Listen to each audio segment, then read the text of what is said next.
오늘 말씀은 광풍을 넘는 구조선이라는 제목입니다. 우리는 지금 구조선에 타고 있다는 것을 여러분 기억하면서 오늘 말씀이 우리에게 주는 은혜는 무엇인가 함께 다양한 각도에서 생각하고 은혜를 나누기를 원합니다. 중국의 유명한 부흥사이며 저술가인 워치만 리라고 하는 분이 있어요. 이분은 한국 교회에 아주 큰 영향력을 과거에 미쳤던 분입니다. 왜냐하면 이분의 책을 안 가지고 있는 목사님이 없을 만큼 그렇게 과거에는 지금은 잘 읽지 않습니다만 과거에는 아주 많이 읽은 그러한 목사님 중에 하나인데, 이분이 20대에 중병을 앓게 되었어요. 그래서 생명이 위태롭다는 사형 선고를 받게 됩니다. 워치만 리는 어린 나이에 죽는 것이 너무 안타까워서 하나님께 아주 간절히 간구하죠. 기도하죠. 하나님께서 자신의 생명을 구해주면 하나님을 위해서 자신이 헌신하겠다고 하는 마음을 가지고 열심히 기도했습니다. 그러던 어느 날 그가 자다가 환상을 이제 보게 되었습니다.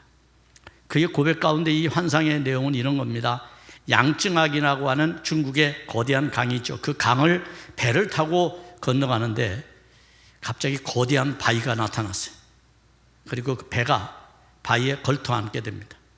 그리고 꼼짝달싹 못하게 되는 겁니다. 양증악을 건너가야 되는데 건너갈 수 없습니다. 빠꾸하지도 못하고 그대로 있습니다.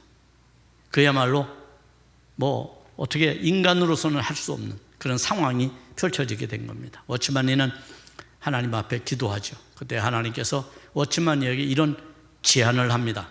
어떤 제안을 하느냐 하면, 내가 바위를 없애줘서 건너가면 좋겠느냐, 아니면 내가 물을 상류에서 많이 물을 보내서 바위를 넘는 그러한 물을 보내서 배가 바위를 넘어가도록 만들어주면 좋겠느냐라고 하는 두 가지 제안을 합니다.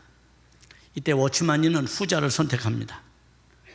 워치만 리는 바위를 없애는 것은 기적과 같은 일이기는 하지만 자연의 순리, 하나님의 섭리를 어기는 것이 될 수 있고, 자연스럽게 물이 위에서 상류에서 많이 흘러서 범람을 해서 바위를 넘어서 강을 가면 남들은 볼 때 기적이 아닌 것 같지만 자신이 처한 위치에서는 그것 또한 기적이다라고 생각을 했던 것이죠. 워치만 리의 이런 건강한 영성은 결국 그를 건강하게 했고, 이후에 그가 하나님의 일을 하는 이제 큰 일을 하게 되었다는 것을 우리가 알 수가 있습니다. 선택이라는 게 참 중요합니다. 어떤 상황에서 어떤 선택을 하느냐. 지각이는 그리스도인이라고 하는 것은 항상 이렇게 주님의 과제 앞에서 어떤 선택을 하는가가 우리에게 딸린 사명과 같은 것이라고 말할 수 있겠죠. 기도라고 하는 게 뭘까요? 요행을 말하는 게 기도일까요?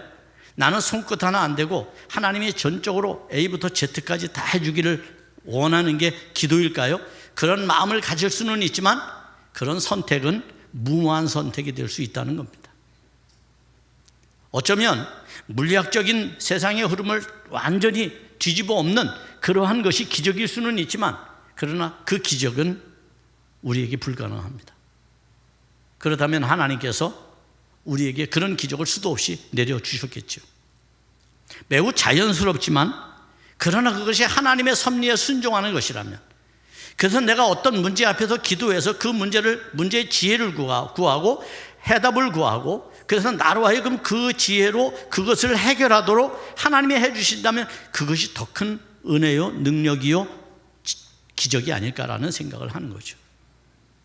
여러분, 우리의 신앙의 건강성은 어디에 있는가라는 겁니다. 그저 나는 무기력하고 하나님 앞에서 나는 아무것도 가진 게 없고, 그래서 나는 해결할 어떤 능력도 없으며 오직 하나님만이 할 수 있다는 극단적인 상황 속에서 우리는 과연 어떤 믿음을 소유하고 있을까? 어떤 믿음을 견지하고 그 믿음을 끝까지 붙잡고 있는가? 이것이 오늘 본문이 우리에게 주는 말씀의 은혜라고 할 수 있습니다. 오늘 본문이 전하는 사건은 광풍의 이기를 만났을 때 예수님과 제자들의 반응과 대처하는 모습을 통해서 영적인 위기에서 구원받는 방법을 우리에게 제시해 줍니다. 우리는 과연 이 위기 속에서, 영적인 위기 속에서 어떻게 구원을 받을 수 있을까요? 오늘 본문이 우리에게 제시하는 여러 가지 상황들은 매우 여러분 디테일하고 섬세한 겁니다. 단순히 우리가 읽고 예수님이 바다를 잠잠하게 했어, 하나님의 아들이시니까 그분은 기적을 행할 수 있지, 이렇게 본문을 읽고 넘어간다면 본문은 여러분과 아무 관련이 없습니다. 그저 2000년 전에 예수님 시대에서 일어났던 하나의 사건에 지나지 않습니다. 그러나 여러분도 잘 아다시피 마가복음입니다.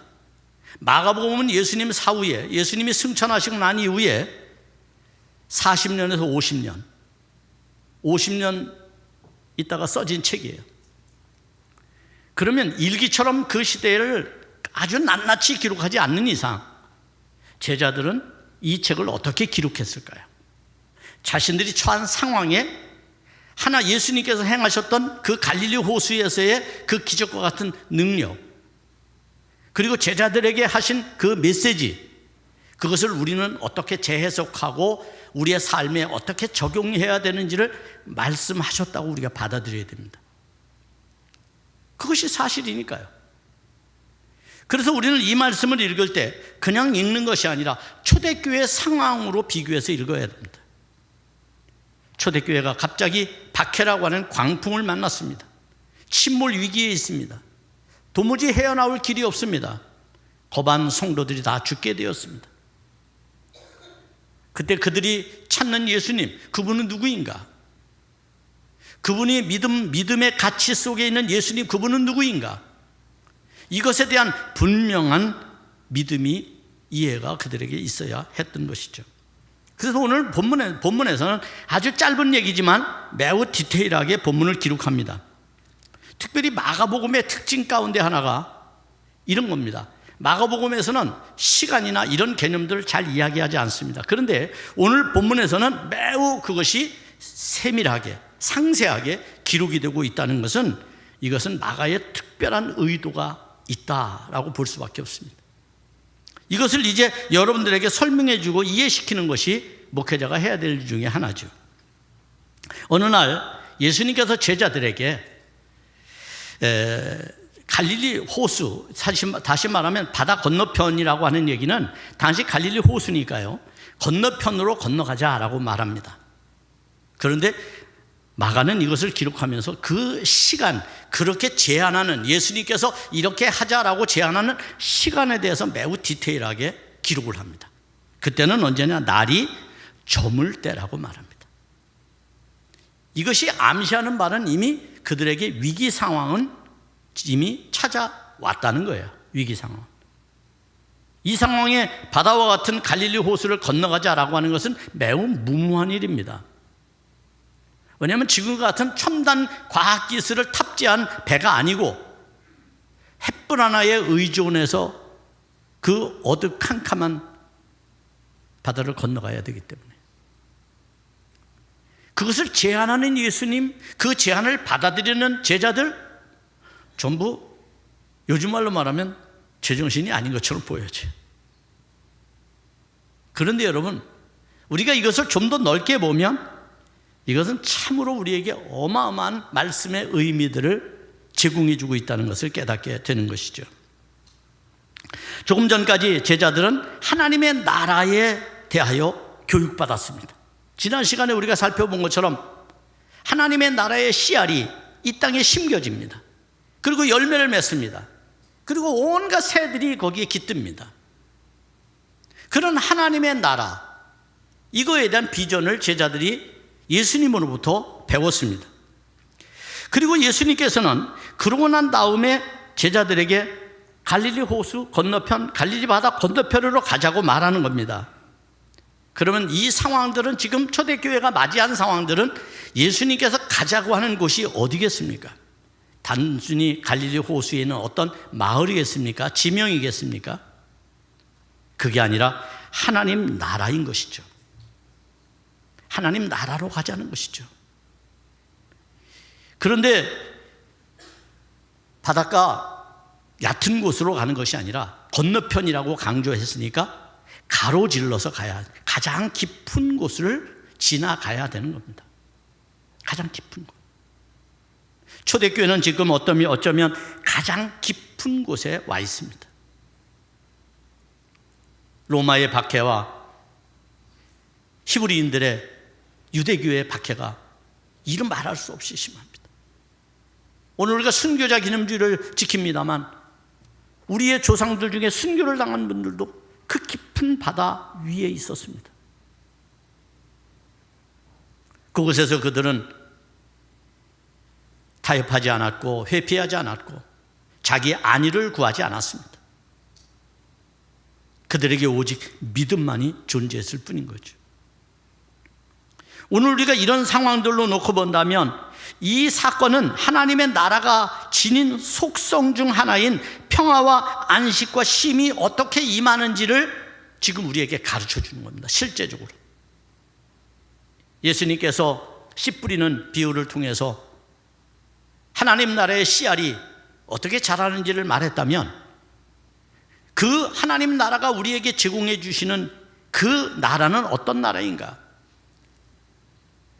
죽음이 없고 광풍과 같은 고통이 두려움이 없는, 그래서 무서움이 없는 참된 평안, 기쁨, 즐거움, 안식, 쉼이 그 건너편에 있다고 하는 것을 이 갈릴리 바다의 사건 속에서 우리에게 제공해 주고 있는 아주 좋은 본보기라고 얘기할 수 있습니다. 예수님의 의도는 언제나 사람들의 평범한 지식을 뛰어넘었습니다. 해가 지는 저녁에 바다를 건너가려고 하였기 때문입니다. 그러나 예수님의 가르침은 낮과 밤이 예외일 수 없는 상황이었길래 제자들은 그 상황도 덤덤하게 받아들입니다. 35절 하반절은 이렇게 예수님이 제안합니다.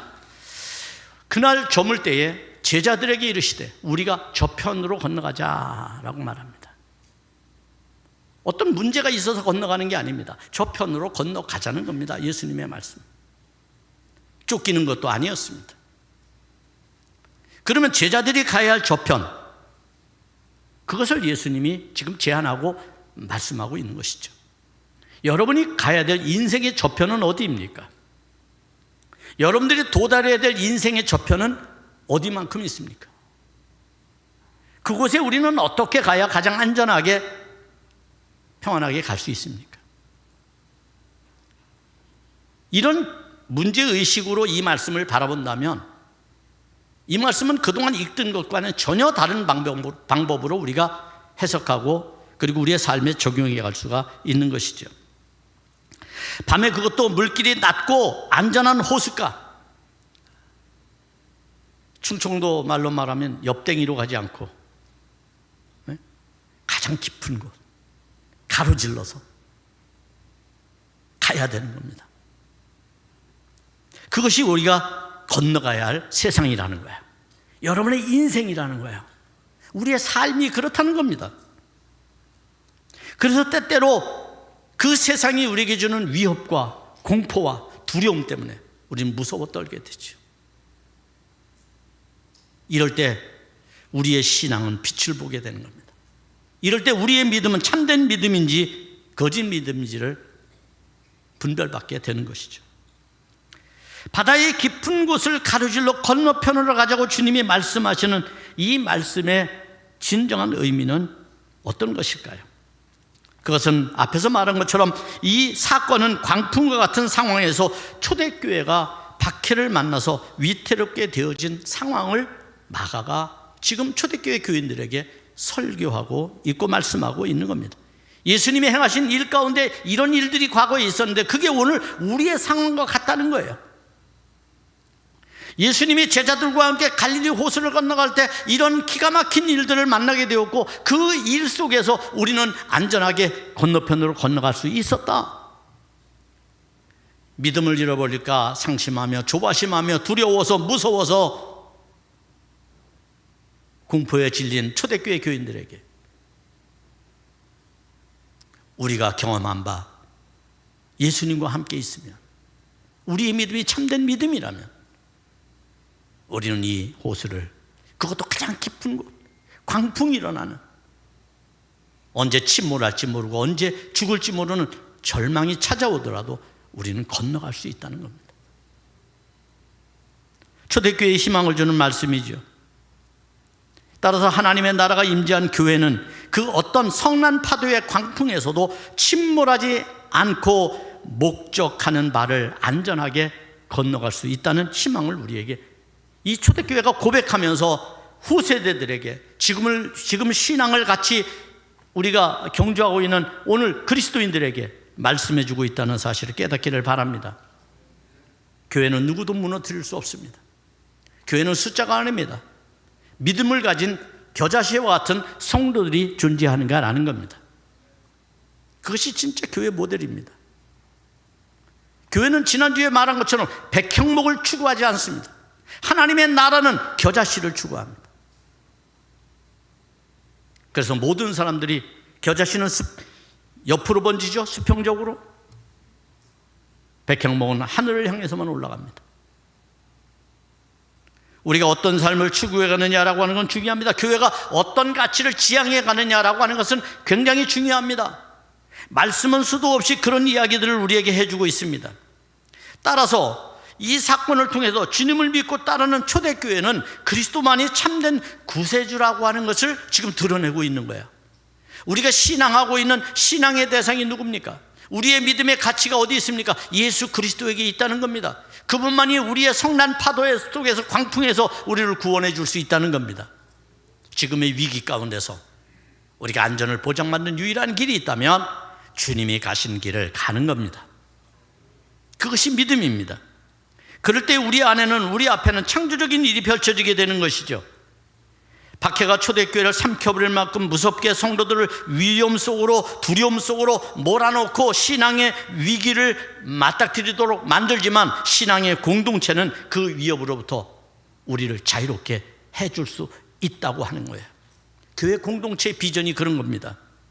그래서 오늘 본문의 말씀에서 매우 중요한 말씀을 해주고 있는데 36절을 보면 36절에서 그렇게 말씀하고 계시는 겁니다. 그들이 무리를 떠나 예수를 배에 계신 그대로 모시고 가매 다른 배들도 함께 하더니 라고 말합니다. 이 말씀이 중요합니다. 다른 배들도 함께 한다는 겁니다. 지금 이 밤에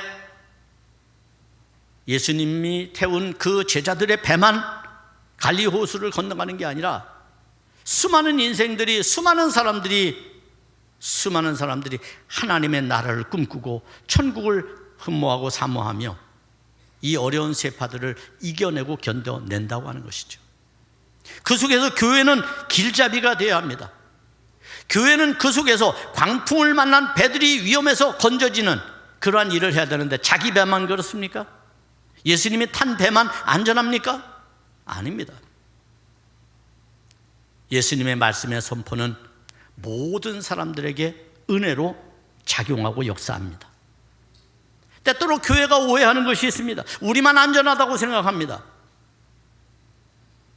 그러나 예수님의 복음은 우리만이 아니라 함께하고 있는 모든 사람들, 하나님의 말씀을 흠모하고 사모하고 하나님의 백성들이 일어나기를 기대하는 사람들, 그래서 하나님의 나라가 이 땅에 임하기를, 천국이 자신들의 삶에 주어지기를 희망하고 있는 모든 사람들에게 주어지는 하나님의 메시지와 말씀이라는 것을 우리 기억해야 합니다. 그래서 예수님께서 제자들이 예수님을 깨워 예수님이 일어나 바다를 잠잠하게 했을 때 함께하는 모든 배들도 침몰하지 않고 평안을 누리게 되었다는 것을 잊지 말아야 합니다. 이것이 교회가 가져야 될 아주 통전적인 생각입니다. 미쇼데이라고 하는 교회의 과제는 바로 선교적 교회를 지향하는 것이죠. 우리가 이음사역을 그래서 하는 겁니다. 우리 이음사역이 선교적 교회를 지향하는 오늘의 말씀과 맞닿아 있습니다. 우리와 함께 살아가고 있는 세상의 사람들 우리가 버릴 수가 없습니다. 그래서 교회가 중요한 겁니다. 교회가 바르게 살아야 세상의 구원의 등대가 될 수 있는 겁니다. 빛이 될 수 있는 겁니다. 예수님이 깨어 바다를 잠잠하게 하니 함께하는 다른 배들도 안전했다는 사실을 우리는 잊지 말아야 합니다. 우리만이 아닙니다. 그래서 우리가 하나님 앞에서 부름받은 이유가 될 것이고, 우리가 교회 공동체라고 하는 것에 속해서 살아가고 있다는 우리의 뿌듯함과 자긍심, 사명감이 여기에 있다고 말할 수가 있겠죠. 여러분이 알다시피 갈릴리는 거대한 호수입니다. 종종 바다라고 불릴 만큼 아주 넓습니다. 그래서 이 갈릴리 호수는 세상과 비견되는 겁니다. 세상은 아주 넓습니다. 세상은. 그리고 갈릴리 호수는 높은 산에 둘러싸여서 위험을 뽐냅니다. 이 지구는 모든 행성 가운데 지구의 아름다움을 뽐내고 있습니다. 그러다 보니 분지처럼 아늑하고 평온하며 수많은 풍부한 수량과 물고기들이 그곳에서 삽니다. 이 땅은 얼마나 많은 천연자원으로 넘쳐납니까? 그리고 사람들은 그곳에서 생계를 유지하며 의존하며 살아갑니다. 이것이 오늘의 세상입니다. 갈릴리 호수 하나가 세상을 그대로 그려주고 있지 않습니까, 여러분? 그런데 높은 산맥의 구름지로 인해서 거센 바람이 가끔 불어온다는 것이죠. 그래서 생명에 위협을 준다는 겁니다. 인생이 잔잔한 호수처럼 매일같이 평온하면 얼마나 좋겠어요. 그런데 갑자기 우리 눈앞에 캄캄한 일들이 닥치고, 시련이 닥치고, 아픔이 닥치고, 근심과 걱정이 우리를 짓누를 때가 한두 번이 아닙니다. 이처럼 우리가 사는 세상이나 인생은 언제나 돌발적인 상황과 같은 광풍과 같은 시련이 우리를 덮쳐옵니다. 그곳에서 우리는 죽게 되었다고 아우성을 치죠. 그것이 바로 우리 인생 자체입니다.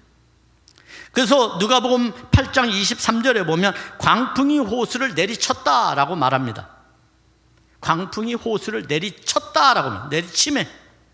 여러분, 오늘 우리 인생에 닥쳐오는 시련이 그렇습니다. 예단할 수가 없습니다. 예상할 수가 없습니다. 앞으로 기후변화는 이 지구를 어떻게 위기에 몰아넣을지 예상할 수가 없습니다. 그런데 사람들은 정신 못 차리고 있습니다. 깨어있으라고 하는 하나님의 말씀이 뭔지조차도 모릅니다. 심지어 그리스도인조차도 모릅니다.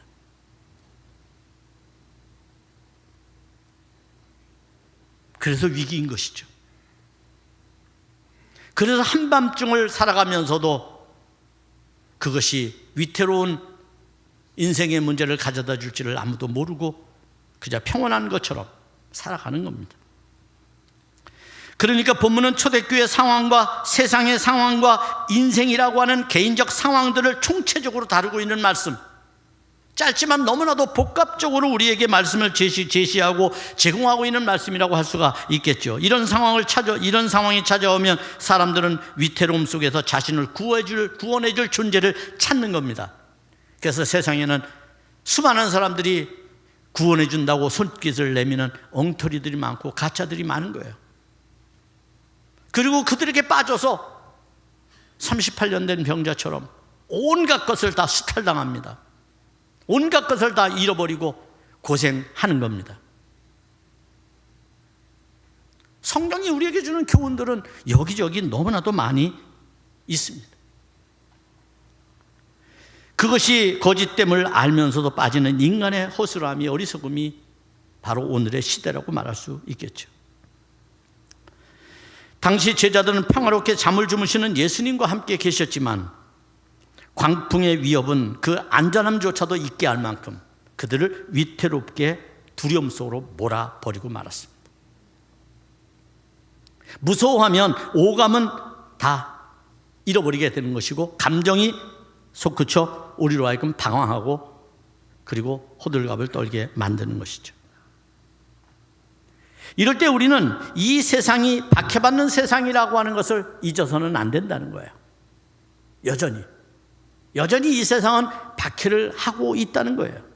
물리적 박해는 없지만 정신적 박해, 문화적 박해가 얼마나 심합니까? 38절 말씀합니다. 예수께서 그물에 베개를 베고 주무시더니 제자들이 깨우며 이르시되 선생이여 우리가 죽게 된 것을 돌아보지 아니하시나이까. 죽게 된 거예요. 죽을 것 같은 거예요. 지금도 죽을 것 같은 마음으로 이 자리에 앉아 계신 분 계십니까? 오늘 이 말씀이 여러분을 구원하는 능력이 되기를 바랍니다. 여러분, 다급한 제자들의 요청에 예수님은 단숨에 바람을 꾸짖습니다. 상황을 이해하려고 하지 않습니다. 눈 뜨자마자 바다를 향해 외칩니다. 잠잠하라 라고 외칩니다. 그것이 주님이 우리에게 응답해 주시는 방법이에요. 우리가 하나님께 기도하면, 간구하면 주님께서는 일하시죠. 행하시죠. 그러나 우리는 여전히 그 두려움 속에서 헤어나질 못합니다. 이것이 우리가 가진 믿음의 한계라고 말할 수가 있습니다. 여기서 놀라운 것은 광풍의 노도와 그로 인한 죽음의 위기 속에서 예수님은 너무나 태연했다는 거예요. 예수님은 하나님의 아들이시기 때문에, 그분이 하나님이시기 때문에 태연했을까요? 아니죠. 오늘 마가는 이것을 믿음으로 끌고 갑니다. 믿음이라는 것은 무엇이냐라고 하는 거예요. 초대교회가 당한 그 박해와 두려움 속에서 성도들은 어떤 믿음을 가져야 되는가라고 말해주는 겁니다. 이 믿음을 오늘 여러분이 갖기를 축복합니다. 하나님께 대한 전적 신뢰 없이는 평안함이 찾아올 수 없습니다. 안전함을 보장받지 못합니다. 매일같이 우리가 두렵고 갈등하고 가슴 뛰는 일을 경험하는 이유는 하나님께 대한 신뢰를 잃어버리고 세상의 문제에 더 크게 반응하기 때문입니다. 주님이 나와 함께 계시지만 주님의 그 소중한 가치를, 주님께서 우리에게 베푸실 은혜를 깨닫는 것보다 세상의 문제가 더 커 보이니 주님은 온데간데 없어지는 겁니다. 그리고 우리는 죽게 되었다고 아우성을 치게 되는 것이죠. 그러나 예수님이 그 배에 계시는 이상 그들은 안전을 보장받고 있다는 것을 곧 깨닫게 됩니다. 하나님께 대한 전적인 신뢰, 그래서 필요합니다. 마가는 이것을 강조하려고 합니다. 이런 주님과는 달리 제자들은 두려움에 울부짖듯 소리 높여 주님을 찾지요. 여러분, 이런 현상은 성경 구약에서 이미 이루어졌던 일 가운데 하나입니다. 시편 44편 23절을 보면 이렇게 말씀해요. 주여 깨어소서, 어찌하여 주무시나이까? 일어나시고 우리를 영원히 버리지 마소서. 다윗의 고백입니다. 이스라엘의 고백입니다. 그들은 이미 홍해를 건넜고 요단강을 건넌 기적이 그들에게 있습니다. 갈릴리쯤이야. 홍해를 건넌 그들에게 갈릴리가 무슨 대수겠습니까? 그런데 잊어버린 것이죠. 하나님의 행하신 일을 기억하지 못한 것이죠. 시편 107편 28절 29절을 말씀합니다. 이에 그들이 그들의 고통 때문에 여호와께 부르짖음에 그가 그들의 고통에서 그들을 인도하여 내시고 광풍을 고요하게 하사 물결도 잔잔하게 하시는도다. 아멘. 여러분, 제자들이 경험했다고 해서 과거에 없던 게 아니라 과거에 하나님이 지금도 하나님이에요. 여전히 우리 선배들이 다 경험한 거예요. 그러니 우리는 더 많은 지식과 더 많은 경험들을 가지고 있다는 것을 잊지 말아야 합니다. 이런 주님께서 제자들의 요청에 바람을 꾸짖으십니다. 39절입니다. 예수께서 깨어 바람을 꾸짖으시며 바다더러 이르시되 잠잠하라 고요하라 하시니 바람이 그치고 아주 잔잔하여지더라. 아주 잔잔하여지더라. 참으로 놀라운 장면이 아닐 수 없습니다. 이런 놀라움은 우리뿐만 아니라 당시 제자들에게도 큰 충격이었어요. 어떻게 바람과 바다가 주님의 말씀에 그 거센 광풍을 그칠 수 있는가? 우리도 이걸 보면서 남의 얘기처럼 듣지 않게 되기를 바랍니다. 여러분 삶에 그동안 하나님께서 잔잔하게 하신 광풍이 얼마나 많습니까? 그런데도 우리가 잊어버리고 사는 게 이기적인 거죠. 여러분들이 모르는 광풍이 얼마나 많았습니까? 제 인생에도 많았고 여러분의 인생에도 참으로 많았습니다. 그런데 지금 우리는 의젓하게 살고 있습니다. 떳떳하게 살고 있습니다. 하나님 때문이죠. 내가 가진 믿음 때문이죠. 여기서 우리의 상황과 제자들을 비교해 볼 필요가 있습니다. 그리고 겁에 잔뜩 질린 듯 무서워하는 상황을 찾아왔을 때 예수님의 기대가 무엇인지를 깨닫게 됩니다. 예수님은 위기 상황에서 무엇을 우리에게 원하고 계실까요? 제자들처럼 호들갑 떨고 죽게 되었다고 아우성치고 그래서 더 큰 혼란을 야기하는 걸 원할까요? 아니면 우리에게 예수님을 찾는 그 작은 믿음, 그 소박한 믿음, 그 연약한 믿음이라도 그 믿음을 주님이 원하고 계실까요? 믿음을 주님이 원하고 계시다는 겁니다. 예수님께서 기대하시는 것은 예수님께서 응답하기를 원하는 것은 두려운 반응이 아니라 믿음으로 하나님 앞에 나아가는 방법입니다. 40절입니다. 이에 제자들에게 이르시되 어찌하여 이렇게 무서워하느냐 너희가 어찌 믿음이 없느냐라고 말합니다. 그러니 마가가 지금 초대교인들에게 강조하는 것은 두려움이 아니라 믿음을 가져야 된다는 것입니다. 우리도 이 믿음을 소유할 수 있기를 바랍니다. 이 믿음이 우리의 신앙의 가늠자가 될 것입니다. 그래서 본문의 사건을 기록하기를 매우 특별한 용어들을 단순하게 비교하고 동일한 상황에 적용시키는 것을 우리가 알게 되는데 그것은 37절에 큰이라고 하는 말이고 39절에 아주라고 하는 말이며 41절에 심이라고 하는 말이에요. 이 말들은 전부 헬라어로 메갈레라고 하는 말이에요. 메갈레. 여러분 메가톤이라고 하는 말 들어보셨죠? 영어로. 그 말이에요. 여러분. 놀라움과 경외감을 우리는 이 속에서 찾아야 돼요. 우리의 믿음은 늘 그렇습니다.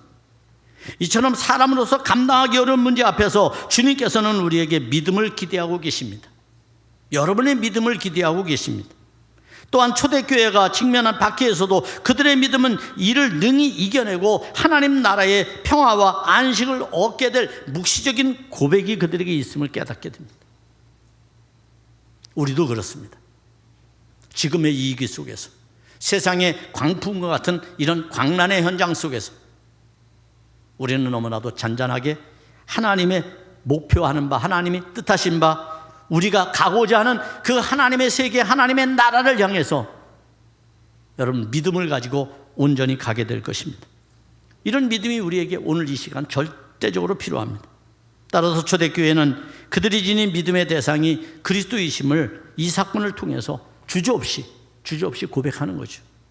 박해 중에서 죽음 앞두고 그들은 오직 나의 생명을 구원하실 분은 예수님밖에 없다고. 초대교회 순교자들, 우리나라의 순교자들처럼 그렇게 고백하고 있는 겁니다. 예수님께서는 이제 41절을 통해서 그들에게 이렇게 말합니다. 그들이 심히 두려워하여 서로 말하되 그가 누구이기에 바람과 바다도 순종하는가 라고 말합니다.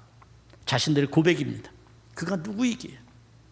성경은 그래서 여러분 마가복음에서 이렇게 의문을 제기했던 예수님을 베드로는 하나님의 아들이라고 말하고 가장 늦게 써진 요한복음에서는 그 마지막 절에 도마가 그분은 하나님이셨다라고 고백을 하는 겁니다. 이건 초대교회의 고백입니다. 매우 중요합니다. 여러분에게도 이런 고백이 있기를 바랍니다. 그분은 누구인가 해서 그분은 하나님의 아들이야. 아니야, 그분은 하나님이셔라고 하는 진짜 고백이, 신앙적 고백이, 믿음의 고백이 우리에게 필요한 것입니다. 이렇게 될 때 우리는 예수님께서 우리에게 가자고 하신 하나님의 나라를 안전하게 건너가게 될 것입니다. 그곳에 도달해서 하나님이 주신 평안을 노래하게 될 것입니다. 안전을 보장받으며 주님 앞에서 예배하고 찬양하게 될 것입니다. 이것이 경외감입니다. 경외감. 여기 두려움이라고 하는 말이 있습니다. 두려워하여라고 하는 말이죠. 이 말은 경외감입니다. 공포에서 떠난 겁니다. 앞에서는 무서워했다고 말하죠. 이제는 무서움이 사라졌습니다.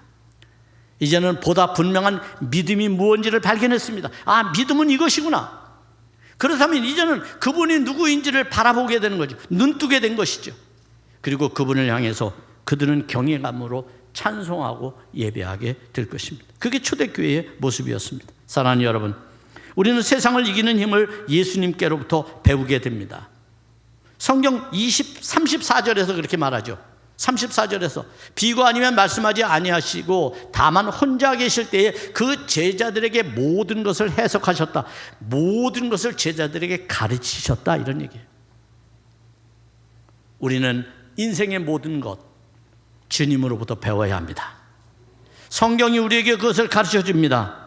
그러므로 여러분, 이 피조 세계가 간절히 원하는 하나님의 백성들, 여러분들이 일어나기를 소망하는 것처럼 우리의 믿음이 그들을 구원하는 그런 일들이 있기를 바라고, 예수님과 함께 동행했던 많은 배들도 안전한 것처럼 우리도 우리 주위에 있는 모든 사람들을 그리스도께로 인도하는, 그래서 그들에게도 하나님의 나라를 선물하는 여러분의 믿음이 되기를 주님의 이름으로 축복합니다.